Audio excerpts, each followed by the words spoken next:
حدیث کې راځي بل روایت کې راځي رسول الله صلی الله علیه وسلم فرمایي دا مات الانسان کله چې انسان مړ شي انقطع عمله عمل بس ختم عمل نامه بند او بیا درې کسان دي دا غي عمل نامه د الله نه بندي یو عالم دی یو چاله مصحف ورکړي قرآن هغه کی تلاوت کوي او یا اولد صالح یا نیک بچی دی او د پسې رسته دواګانې کوي هغه باندې رسته یو واقعا و نبارله د مال الله وی المالو دا مال الله وی ګوره داسې زینت دی دوکه دی نکی په دې د رب نه دی اړی د رب د احکاماتو نه دی اړی او الله وی اول باستانه جدا کیږي په دنیا کې اول دولت مال به جدا کیږي دا کار باندې ناراض زکات چې دا چاته پاتې شو ورثاو ته منډه بتاوالی دروغ بتاویلیا دوکي بتا کړیا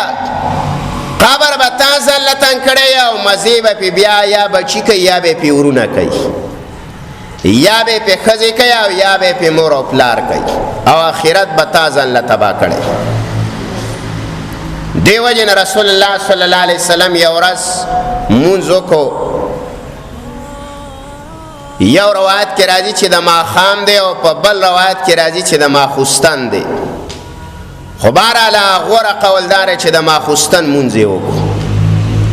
صحابه کرام وایي چې څنګه سلام واړاو او د مانځنه فارغه شلو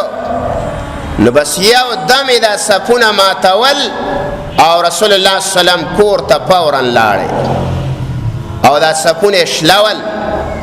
حالانکه د رسول الله صلی الله علیه وسلم عادت داو چې د الله پیغمبر به کله مونځ وکړو نو لږ ساعت بناس اسکار به وکړه کله به صحابه موږ ته مخ راواړه او کله به مخ نه راړه چې کله لاړې وې موږ وې چې څه کار خدای څه اهمه مسله پیښه د صحابه وې موږ ډېر خفه شو حیران لږ ساعت نو شوی رسول الله صلی الله علیه وسلم دوباره بیرته راووت واپس چې کله د الله پیغمبر به خپل مقام لراله نو صحابه ورته وایي سا جلد نو مبوله مگر یوې خبرې ما چې دا جلدی وکړه نو یو خبره هغه دا وه چې زما د کټ سر ته د بالغ یخ ته یو څو اشرفی وي یو څو دینارو او مال دې مانځه کې را په یاد شو وی ما وی چې اسنه چې په دې حالات کې مړ شمه او یا را باندې شپه تیر شي او دا دینار زما د کټ سر ته شپه وکړي او په دې حال زمړ شم او ما نه مې رب تپوس کوي چې تا په دې اشرفو په دې دینارو څه کول ستاسو خراب وعده کړې ده د روزۍ د وعده کړې ده د مسکن د کړې ده تا باندې دا اوریدلی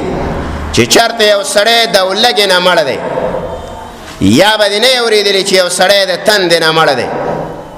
یا به نه اوریدلی چې یو سړی بې دره دی دغه مسکن نشته د رهایش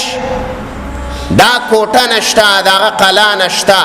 د هغې د وجې نه دا سړی مړ دی دا به تا چېرته نه اوریدلی خو داسې ده چې کله سړی په نعمتونو کې ورډوب شي او رب تینا ایر شیا او خود سورب شیا نو بس بیا وتا وی هارت اٹیک وتا وش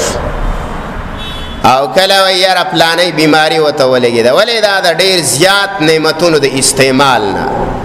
او شکر کمی نه داغه د وجه نه رب استونی سي